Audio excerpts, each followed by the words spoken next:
Jaya Jaya Shri Chaitanya Jaya Nityananda Jaya Jaya Chandra Jaya Gaura Bhakta Vrinda Jaya Jaya Shri Chaitanya Jaya Nityananda Jaya Jaya Shri Chaitanya Jaya Nityananda Jaya Dvaita Chandra Jaya Gaura Bhakta Vrinda Jaya Dvaita Chandra Jaya Gaura Bhakta Vrinda Jaya Jaya Shri Chaitanya Jaya Nityananda Jaya Jaya Shri Chaitanya Jaya Nityananda Jaya Dvaita Chandra Jaya Gaura Bhakta Vrinda Jaya Dvaita Chandra Jaya Gaura Bhakta Vrinda Jaya Jaya Shri Chaitanya Jaya Nityananda Jaya Jaya Shri Chaitanya Jaya Nityananda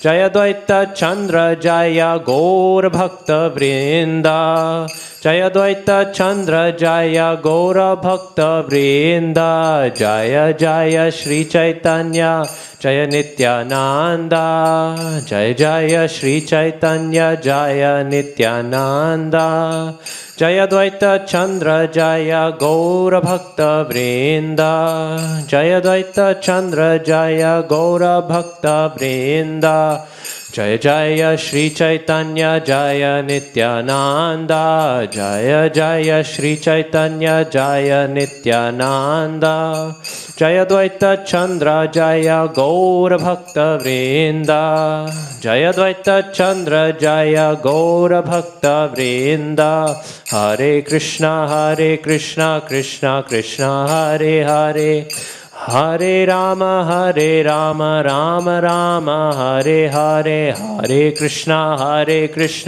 Krishna Krishna Hare Hare Hare Rama Rama Rama Hare Hare Nitya Lila Pravishta Om Vishnupad Paramahansa Parivrajacharya Stotra Shada Shri Srimad Bhaya Charanaravinda Bhaktivedanta Swami Srila Prabhupada Ki Jai Nitya Lila Pravishta Om Vishnupada Paramahansa Parivrajacharya Stotra Shada Shri Srimad Bhakti Siddhanta Saraswati Thakur Srila Prabhupada Ki Jai Nitya Lila Pravishta Om Vishnupada Srila Gorkishore Das Babaji Maharaj Ki Jai Nitya Lila Pravishta Om Vishnupada Srila Satchidananda Bhaktivinoda Thakur Ki Jai Nitya Lila Pravishta Om Vishnupada Srila Jagannath Das Babaji Maharaj Ki Jai Shri Gaudiya Vaishnav Guru Varga Ki Jai Namacharya Srila Haridas Thakur Ki Jai Srila Krishnas Kaviraj Thakur Ki Jai Shri Caitanya Caritamrita Ki Jai Prem se kaho Shri Krishna Chaitanya Prabhu Nityananda Shri Advaita Gadadhara Shri Vasadi Gaura Bhakta Vrinda Ki Jai Nitai Gaura Premanande Hari Hari Bol All glory assembled devotees Hare Krishna All glories the assembled devotees Hare Krishna All glories the assembled devotees Hare Krishna All glories Shri Guru and Shri Gauranga All glories Srila Prabhupada Ki Jai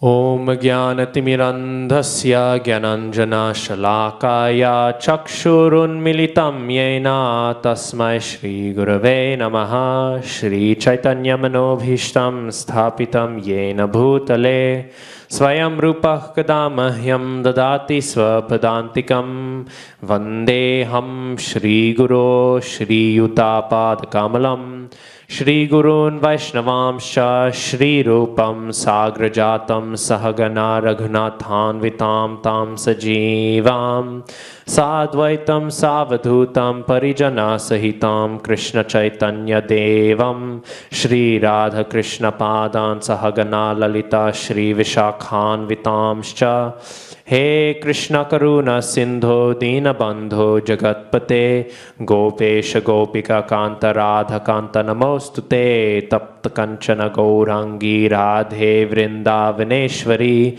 Vrishabhanu Sute Devi Pranamami Hari Priye Namo Mahavadanyaya Krishna Prema Pradayate Krishnaya Krishna Chaitanya Namne Gauratushe Namaha Vanchakalpatarubhyascha kripasindhubhya eva cha patitanam pavanebhyo vaishnavebhyo namo namaha.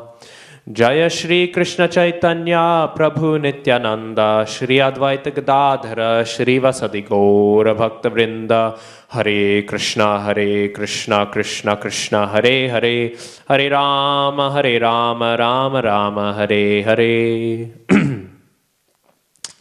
Welcome again to Sri Caitanya Caritamrita class. We're continuing now after again our break since last Wednesday.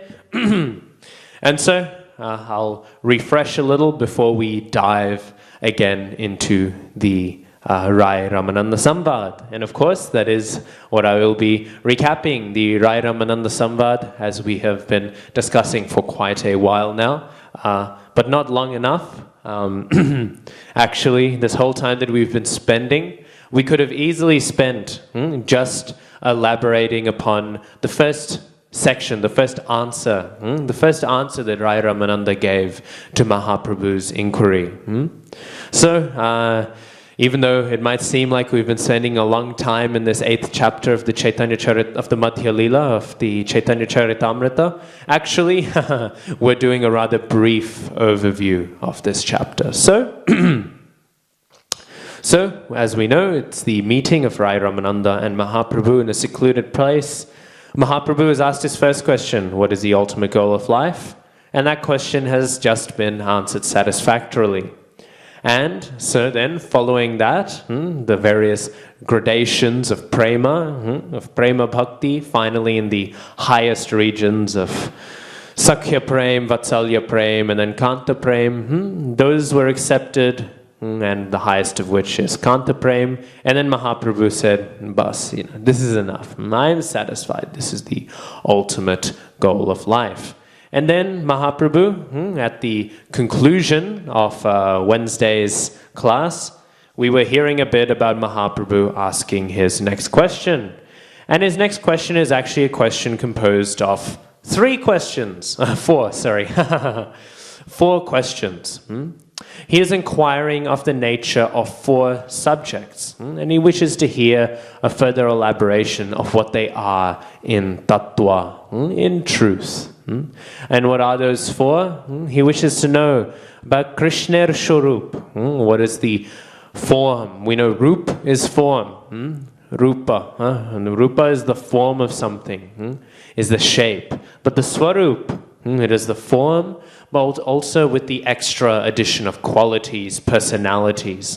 The Swarup is the holistic form, not just the form in shape, but the form in personality as well. All aspects of the form are addressed in Swarup.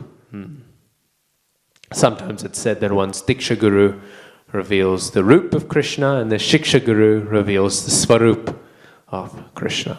But such things are tangential to the current discussion. So he asks, what is Krishner Swarup? Krishner Swarup. What is the Swarup of Krishna? Then he asks, Radhar Swarup. Radhar Swarup. What is this form, the personality? What are the qualities? What is the concomitant nature? What is the nature of all the concomitant aspects which arise when one hears the name of Radharani? What is Radhar Swarup? What is the Swarup of Srimati Radharani? Then he asks, what are the tattva of 2 things? Firstly, he asks, what is the tattva of rasa? What is the tattva of rasa? What is the tattva of these mellows of love? And then he says, what is the tattva of prema? Prema kon totto rup. So prema.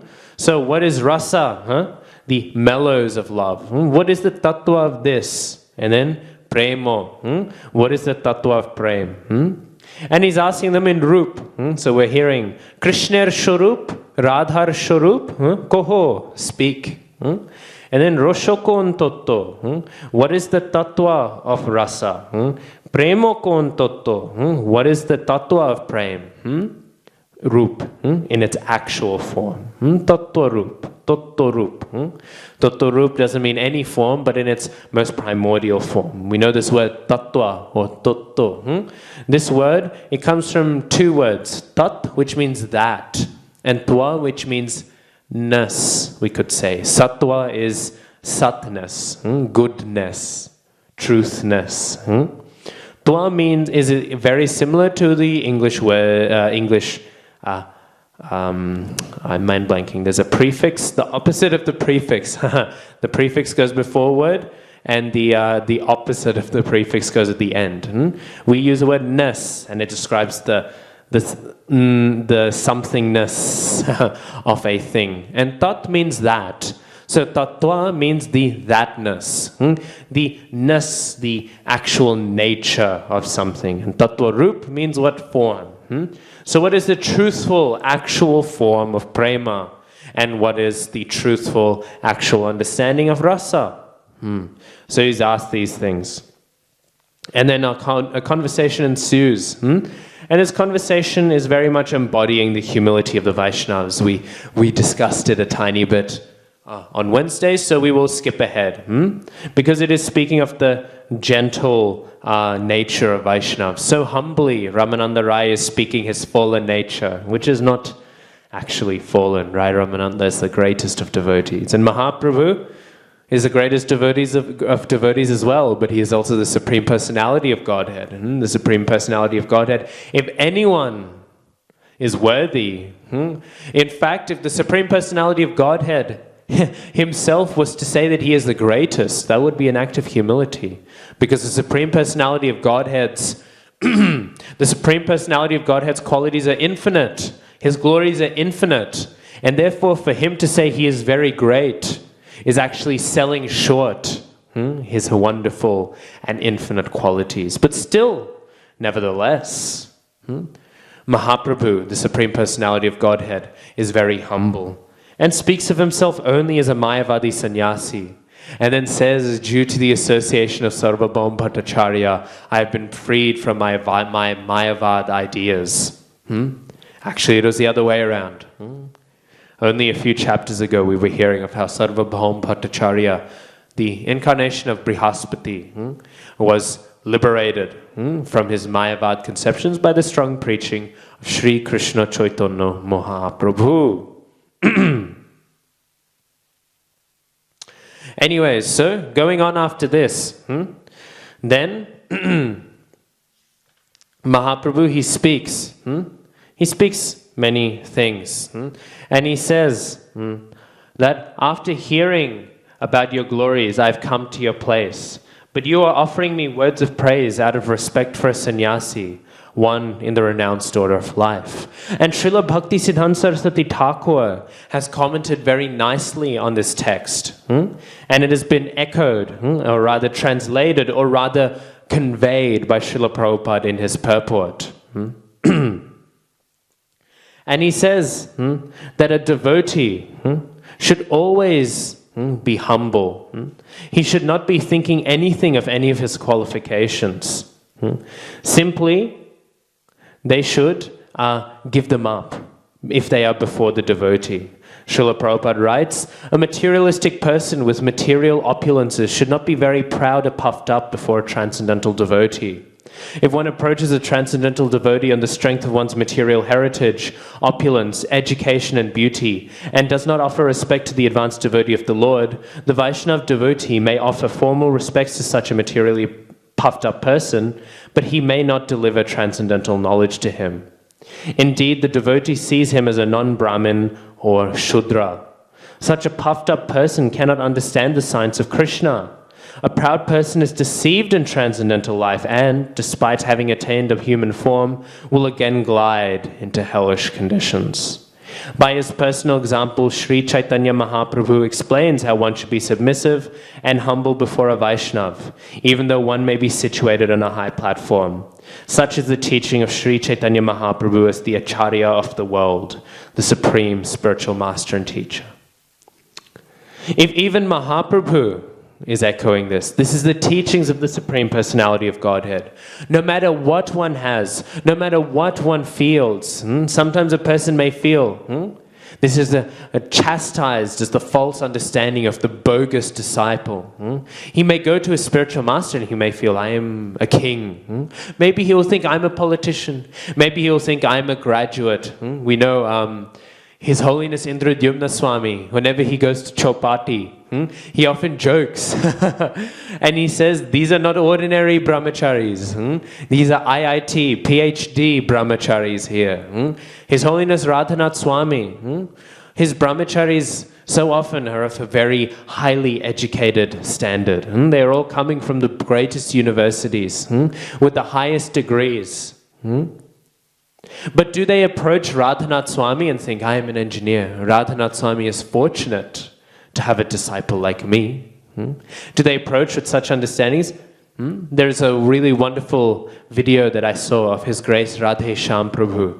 His Grace Radhe Shyam Prabhu was getting ready to give a class. His Grace Radhe Shyam Prabhu is a very intellectual devotee. And he was getting ready to give a class. And about to give his class, His Holiness Radhanath Swami, he was there in the audience, among the listeners. And Radhe Shyam Prabhu did not realize Radhanath Maharaj was there. And he began giving his class, and a few words in, he saw before him, scanning the audience, as speakers do. He saw His Holiness Radhanath Swami before him, and he quickly jumped off the Vyasasan and gave dandavats to His Holiness Radhanath Maharaj. Like this. This is the approach that all these disciples of Radhanath Maharaj have. Even though they are coming from such opulent backgrounds, such great universities, such great careers, they humbly approach Radhanath Swami. And this is why the brahmacharis in Chopati are so intense.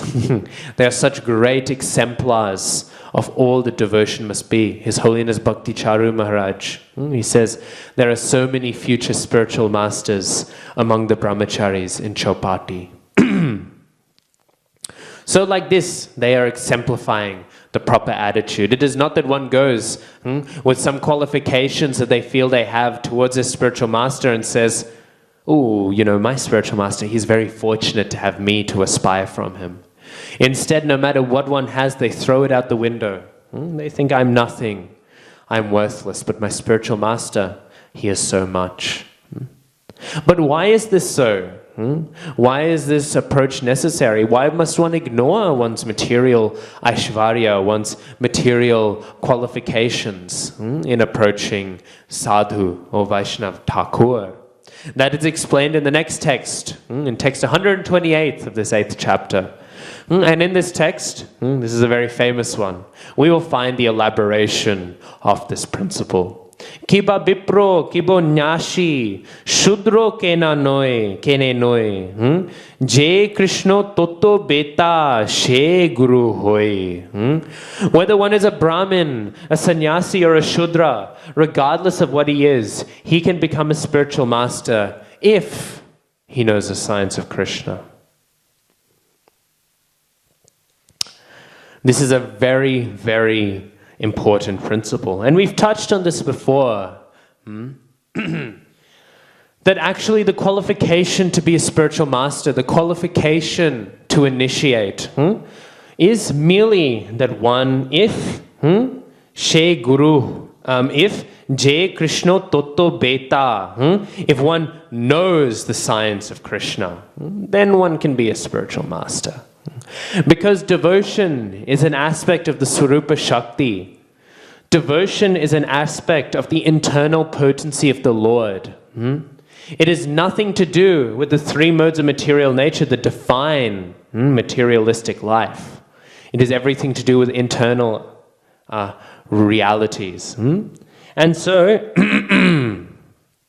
devotion is acting on the platform of the soul, not the platform of the body. Therefore, it matters not whether one is a Brahmin, whether one is a sannyasi. All of these things are concerns of the body.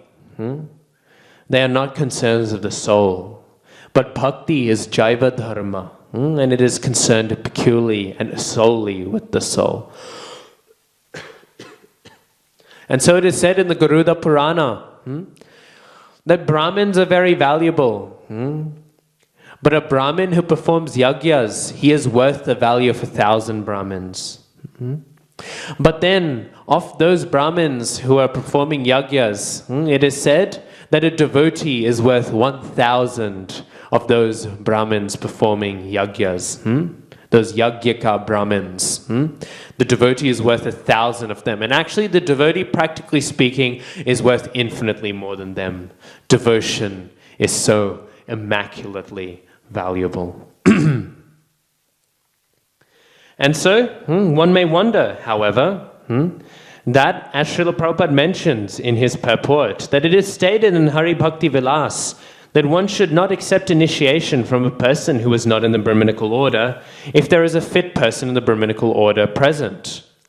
But we must understand that this instruction is meant for those who are overly dependent on the mundane social order and is suitable for those who want to remain in mundane life.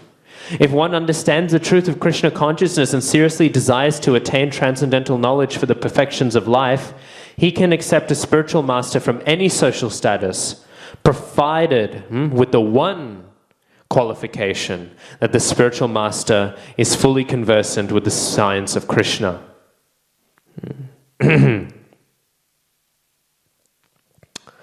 So, we must understand that at times it might seem that the Shastras say, oh, one's guru must be a Brahmin. This is only there for those people who are so bewildered by Maya that they will identify with such material understandings. And Srila Prabhupada says here that that person, they will think, I'll play it safe. I will take initiation from a Brahmin. Only a Brahmin I can take initiation from. Such a person who plays it safe, who acts in this way, they will not be freed because they have not understood that Krishna Tattva, which is necessary. They've not understood the true nature of spiritual life. And sometimes people will think like this. Maybe today people won't say they have to be a Brahmin, but so many people, they will think, they will see a sannyasi speak. If a sannyasi comes and speak, they will ignore if a brahmachari is speaking. If a brahmachari is speaking, they will ignore what a grihastha is speaking. The moment people see saffron, their minds are taken away. But saffron actually is only a preaching strategy. Bhaktisiddhanta Saraswati Thakur only introduced the saffron in order that people who are materialistic, who are bewildered by Maya, they will be attracted to saffron. This is why Bhaktisiddhanta Saraswati Thakur has introduced saffron. Not that saffron is something higher than white. Not that the brahmachari or the sannyasi is higher than the grihastha.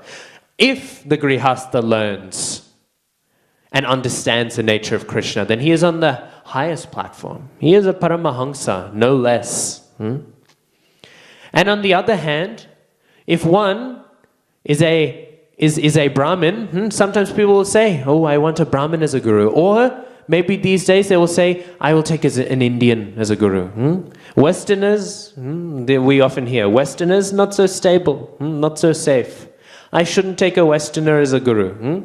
These Westerners, they are unstable, they don't really understand, they're new to Krishna consciousness. They'll say like this. But Indians are good. Indians, we have some safety in. This is also bogus. And if one has this idea, then as Srila Prabhupada says, they will not progress in spiritual life. They will progress some bit, but they will not transcend their material understanding. Once, there were some disciples of Srila Prabhupada. And these disciples, they were going to various temples in Vrindavan. And a pujari, he said, a Vrijvasi pujari, he spoke to them and he said, it is very nice that you are doing so much preaching. It is very nice that you are chanting Hare Krishna, Krishna Krishna, Hare Hare, Hare Rama, Rama Rama, Hare Hare. It is very nice that you're doing all these things. If you keep doing them, in your next life, you will be born in India, and you'll be born like me, and you'll be able to do pujari service, and you will go back home, back to Godhead. And Srila Prabhupada's disciples, they were very bewildered. They were thinking, what is this? Srila Prabhupada has told us, chant your rounds, follow the regulative principles, and surrender fully to the spiritual master, and then you will go back home, back to Godhead, even in this lifetime. What is this extra step being added? Srila Prabhupada then, When he was told by his confused disciples about this, Srila Prabhupada said, you should go back to him. You should go back to the person who has said this, and you should tell him, it is very good you are doing Pujari Seva. If you keep on doing like this, in your next life, you will be born in the Western countries. And being born in the Western countries, you will be able to preach Krishna consciousness all around the world, and then you will be able to go back home, back to Godhead. This is the correct understanding. Srila Prabhupada is showing. This is the highest understanding. Not that one needs to be born in the West to go back home, back to Godhead, but that one doesn't need to be born in the West to go back home, back to Godhead, any more than one needs to be born in India to go back home, back to Godhead. Instead, one must understand beyond such materialistic conceptions and take to the essence of spiritual life, which is engaging in the prema sankirtan. So like this, all of these considerations are material, and if one considers them in spiritual life, then they are only practicing in the material life. To go back to the previous section of the Rai Ramananda Samvad, Mahaprabhu would say to such a person's ideas, Eho bahyo, age koho ar. And so, and then of course the purport continues going, and it makes the point that one who is advanced in spiritual knowledge of Krishna is never a Shudra, because he doesn't have the qualities of Shudra. He's already on the highest platform. We know the Brahmins who are Shudras are mainly defined by the mode of ignorance, and Srila Prabhupada, he clarifies and explains upon Sri Krishna, Sri Bhagavan Krishna's teachings in Bhagavad Gita, that the Brahmin is the one in Sattva Gun, in the mode of goodness. Prabhupada, he gives the qualities, which Krishna also gives, of what is a person in the mode of goodness, a Brahmin. He is a person who is cultivating knowledge. But the Paravidya, the highest knowledge, is Krishna consciousness. How can one be in ignorance if they are knowing the highest knowledge? Therefore, even if they are born in a Shudra family, they're never to be considered a Shudra. But if there is a Brahmin, a Vipra, who is very expert in all 6 Brahminical activities, and he is very well versed in Vedic hymns, however, he is not a Vaishnav, then he is not a Guru. He is to be given some respect, in the general sense. He is a Brahmin. We should respect even Mayavadi sannyasis. Their words are poison, but still we should pay some respect to them. They are occupying some role in Varnashram. But that's only materially. We can only give material respect to such a Brahmin. We can only give material respect to such a sannyasi. Spiritually speaking, they must be disregarded. And so we'll see cases that several cases of acharyas who are not born necessarily in Brahmin families, but they initiate Brahmins. Narottam Das Thakur was a Kayasta. How many Brahmins did he initiate? There's an example in the purport that Rasik Ananda, and we will maybe speak one day later on of the pastimes of Rasik Ananda. They're very nectarian. He was born he was born in a Brahmin family, but his spiritual master was Sri Shyamananda Prabhu, who was not born in a Brahmin family. But he was a Brahmin because he understood the highest knowledge. Forget about being in the mode of goodness. Such devotees who understand the Paravidya are in the mode of Shuddha Sattva, of transcendental, pure, unalloyed goodness. So then, we have made this point. So then, all of these things are being spoken of. Because actually, in spiritual life, this is the only place we will find true equality. Now it is being made a big issue around the world. People are wanting equality. Men, it is said, are more equal than women. Men are being given a higher position than women. The feminists, they're complaining, or complaining might be a negative way to put it. They're bringing some issues to the table. They're protesting an injustice, inequality.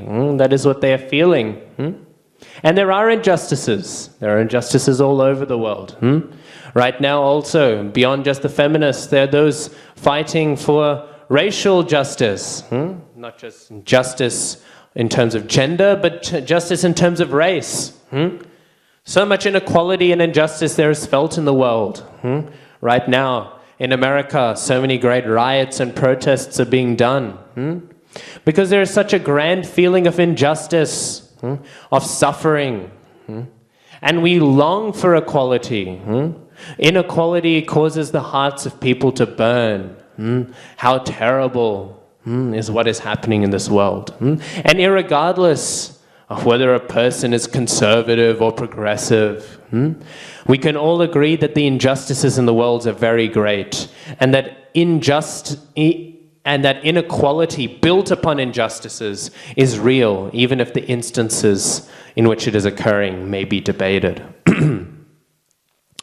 So, this is such a big concern in the world. And we so naturally hanker, as human beings, we hanker to address these injustices, to bring justice to the world. But the problem is, true justice, true equality will never be reached, unfortunately, through protest. True justice through equality in the world will never be reached by doing any sort of governmental or political maneuvering. Forget about voting party X or party Y in. Even if one burns down every government on the earth right now and rebuilds it, equality will never be reached. Justice will never be reached. All political and material means will do nothing but recreate the inherent problem. And what is that inherent problem? That inherent problem is that people are unaware of their constitutional position as Jiber Shurup Hoy Krishner Nitto Das. That they are servitors of Krishna. The problem that will not be resolved, and the problem which causes all of these injustices and acts of terrible exploitation, all of these things proceed. Why? Because everyone in this material world is trying to be the controller, trying to be the enjoyer. Bhogaishvarya prasaktanam.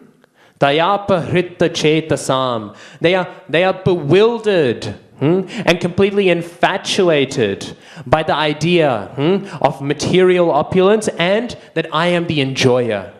And so these injustices happen because people see other people and they think, here is somebody for me to enjoy. Here is somebody for me to exploit. I am Krishna. I am Ishvar. I am Ishvara Paramaha. But not Ishvara Paramaha Krishnaha. Ishvara Paramaha Aham. I am the supreme controller. And so I am seeing this other person and I'm desiring to exploit them. Because I am meant to enjoy them. Because I am the supreme controller. And this attitude is not addressed by any sort of political maneuvering. It is addressed by understanding what? Understanding Krishna Toto Beta. Krishna Toto. By understanding the truth, the tattva, the thatness of Krishna, the absolute consideration that we are not the controller, that Krishna is the controller. We are not the enjoyer. Anything else is built on lust. What can you give me? Of course there will be exploitation if everything is built on lust. Lust is the quest to exploit others. And where there is exploitation, there will be injustice. And where there is injustice, there will be inequality. But when this is addressed, when this understanding is conveyed, when this understanding is properly implemented, then people understand, no, I am not Ishwar. I am not Ishwar. They will understand that I am a Das. And I'm not just Krishna Das. I'm not just the Das of Krishna. I am Krishna Das Anudas Anudas Anudas. I am the servant of the servant of the servant. And understanding this, then exploitation will end. And when exploitation ends, injustice will end. And here we can see true equality. Kiba Bipro, Kibo Nashi, Kibo Shudro. It doesn't matter if you are the highest in apparent societal concerns or the lowest. It doesn't matter if you're the most renounced or apparently embroiled as a grihasta in the waves of material life. All of these considerations are gone. Any point by which we may discriminate against one another are forgotten and gone. When? Krishna Tattva Veti. When one knows Krishna, when one understands they are a servant, then true equality is reached. So all of this passion, all of this enthusiasm to achieve equality is fantastic. It is amazing. All glories to such enthusiasm. But if such enthusiasm is to be properly implemented, it should be implemented in the preaching of the Sri Krishna of the Prema Sankirtan of Sri Krishna Chaitanya Mahaprabhu. Then such attitudes, such enthusiasm will properly bring results. Otherwise there will be no results. I'm not saying this because such issues are non-issues. I'm saying this because such issues are the biggest issues. And those biggest issues can only be addressed when the actual answer, when the actual solution is being proposed. And what is that solution? It is chanting Hare Krishna, Krishna Krishna, Hare Hare, Hare Rama, Rama Rama, Hare Hare. This is the actual solution to all the problems. And by chanting this under the guidance of the Vaishnavas, then we will achieve equality. Equality ki jai. This is something we should aspire for. But we should understanding through the lens of Shastra. Shastra Chakshush. Because if we interpret and understand it through the lens of Shastra, then we will truly have the infallible authority of the Vedas on our side. And if we have the infallible authority of the Vedas on our side, then what will we have? We will have a true solution. So after saying that, Mahaprabhu, he continues. And he says, Shonashi bolia morena koriho bonshon, Krishna Radha totto kohi purno koro mon. Please do not try to cheat me, thinking of me as a learned sannyasi. Please satisfy my mind by just describing the truth of Radha and Krishna. And then Rai Ramananda, he speaks such a very beautiful, Krishnadas Kaviraj Thakur describes so beautifully Rai Ramananda's response by hearing this. Yadyapi Rai premi muha bhagavote tar mon Krishna maya nare achadite tothapi prabhur icha param prabol jani leha rayer mono hoilo tolomol. Sri Rai Ramananda was a great devotee of the Lord and a lover of God. And although his mind could not be covered by Krishna's illusory energy, by Krishna Maya, and although he could understand the mind of the Lord, which was very strong and intense, Ramananda Rai's mind became a little agitated. And why is this? Srila Prabhupada, he is saying that the perfect devotee always acts according to the desires of the Supreme Personality of Godhead. A materialistic man, his mind is carried away by the waves of material energy. Bhaktivinoda Thakur has said, Mayar boshe jacho bheshe kacho habu rubu bhai. A person under the grip of the material energy is carried away by the waves of that illusory energy. So a person who is illusioned, he normally has his mind agitated. However, a person in the spiritual energy is a servant of the Supreme Personality of Godhead. Although Ramananda Rai knew that nothing was unknown to Sri Chaitanya Mahaprabhu, he nonetheless began to speak further on the subject because the Lord desired it. Why did Ramananda Rai become bewildered? Agitated? Not because he is under the influence of Mahamaya, not because he is not understanding what is going on. Why? Because he is under the influence of the internal potency. Liberation, the highest moksha, which is rejecting moksha itself. The devotee who is having at this highest platform, their lives are not defined by not being agitated. Their lives are being defined by being agitated by Krishna, not by the pangs of the material world. So this agitation comes not because Rai Ramananda is not the highest personality, but because he is. Because he is on this high platform. Therefore, Rayer mon huilo tolomolo. Therefore, Ramananda Rai's mind, there was some agitation. This is speaking of the height of his status, not of an imperfection. And then what did Rai Ramananda say? He Rai kohe ami noto tumi shutro dharo je moto nachao toiche chahi nachi bar. I am just a dancing puppet, and you pull the strings. Whichever way you make me dance, I will dance. We know this is echoed. Srila Prabhupada, he said this in the bhajan that he wrote on the Jaladruta. He said, Krishna, you have given me this title, Bhakti Vedanta. And if it is your desire, then please let me fulfill the purport of this name. But no matter what, I am merely a puppet in your hand. And if you wish to make me dance, Lord, if you wish Krishna to make me dance, then make me dance, make me dance, make me dance. This is the attitude of the devotee. Even in seva, the devotee does not have any desire. How much Srila Prabhupada's heart burns for preaching. And this is the point. If we want to please Prabhupada, people have all sorts of concocted ideas. Let's do this, let's do that. And there are many things. Kirtan is very pleasing to Prabhupada. But the most pleasing thing to Prabhupada is a special type of kirtan, not the kirtan of the holy names. This is good. I'm not saying that kirtan is bad. But what is most pleasing to Prabhupada is preaching. What is most pleasing to Prabhupada, so many hundreds of letters he said, distribute my books, distribute my books, distribute my books, preach. Preach in words the mission of Sri Krishna Chaitanya Mahaprabhu. This is how we can please Prabhupada the most. And if we please Prabhupada the most, that is how we please Krishna the most.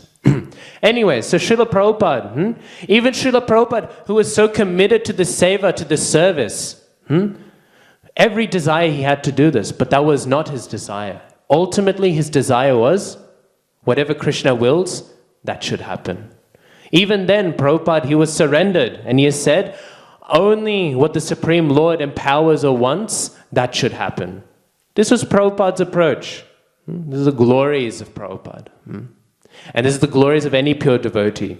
The pure devotee desires nothing but the Supreme Lord's will to be done. In the Garden of Gethsemane, Lord Jesus Christ, the night before his crucifixion, he was praying. It said he was praying so severely, his sweat was like blood. It is said that he was sweating out blood. So severe was his anxiety. Because he was a pure devotee. He was Trikalagya. He knew past, present, future. He knew about the crucifixion that would be happening the next day. So painful. Such an intense moment.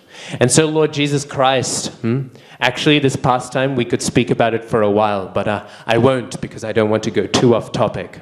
There are many tattvas in this pastime. All of his disciples, they fall asleep when they were meant to be taking God. But anyways, Jesus Christ, he is praying. And he's saying, I know what is coming before me tomorrow. And he says, God, Father, this cup which you have presented, the cup is a metaphor representing the sufferings he will taste the next day. If possible, I would like that this cup would be passed on from me, that I do not have to taste from this cup. I pray for this, O Father.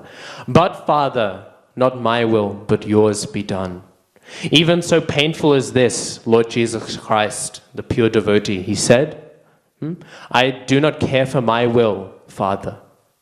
I care only for yours. Actually, there is no contradiction in saying this. Because my will, there is no will that I have. My only will is that I may live out your will. So, Jesus Christ, he prayed like this. This is the pure devotee. Ami noto tumi shutrodhar. Je moto nachao toiche chahi nachi bar. So then, Rai Ramananda, after saying this, he keeps on speaking. He says, Mor jihva bina jontro, tumi bina dhari, tomar mone je uthe, tahai uchari.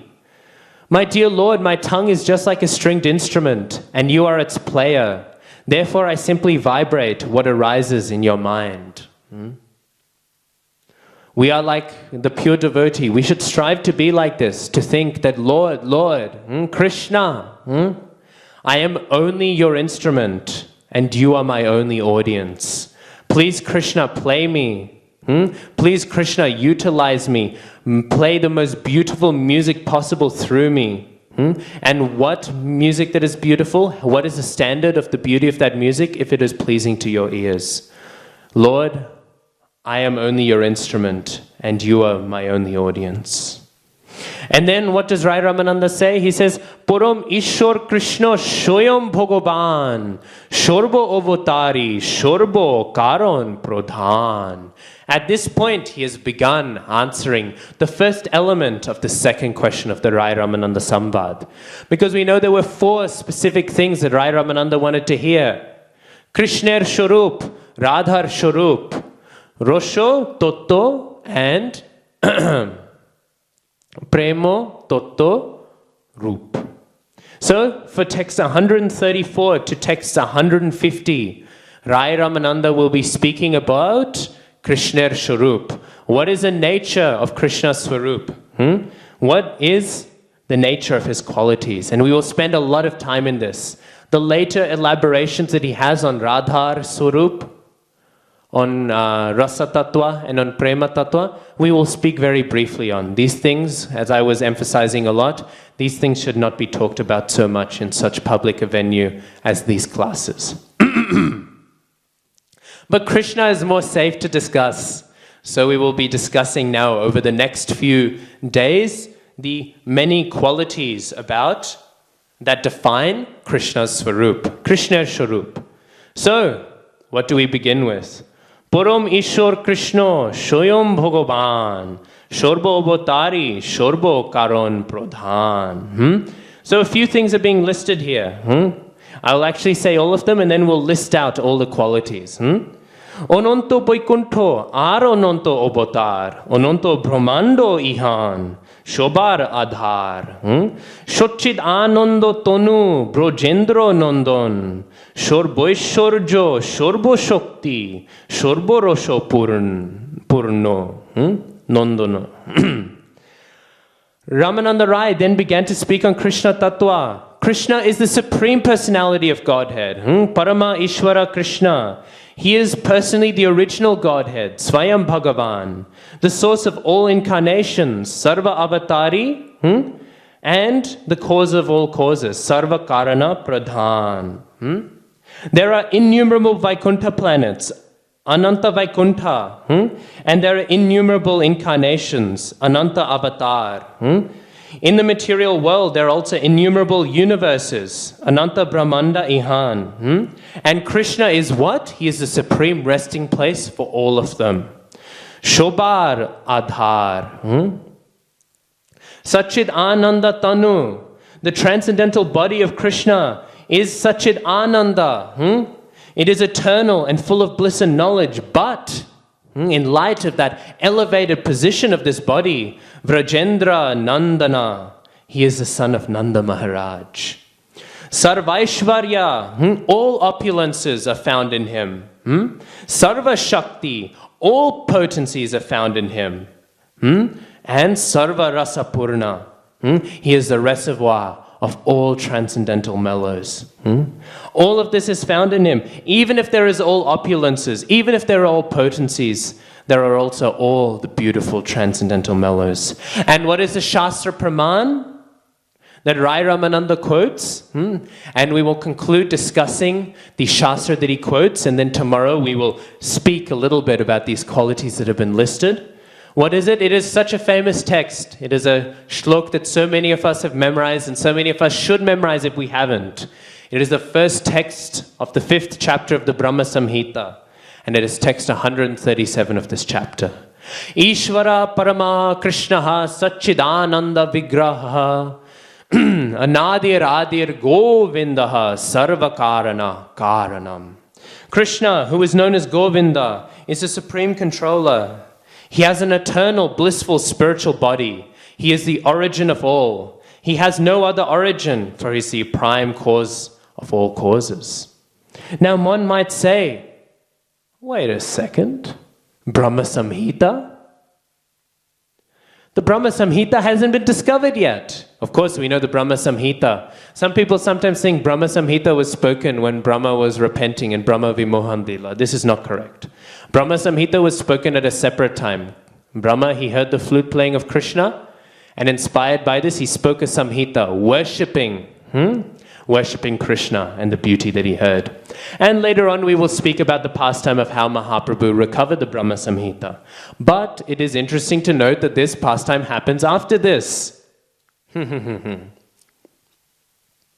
So how can Rai Ramananda be quoting this? Mahaprabhu later on, in his tour, he recovers two Shastras, Krishna Karnamrita and the Brahma Samhita. In the Brahma Samhita, he has recovered a text which speaks of the tattva of Krishna, the supreme nature of Krishna. And we sing, every morning we sing 2 prayers from the Brahma Samhita. Actually, I would highly recommend to devotees to read and try to memorize many of them. They are so beautiful prayers, such beautiful worship which establishes so well the tattva of Krishna.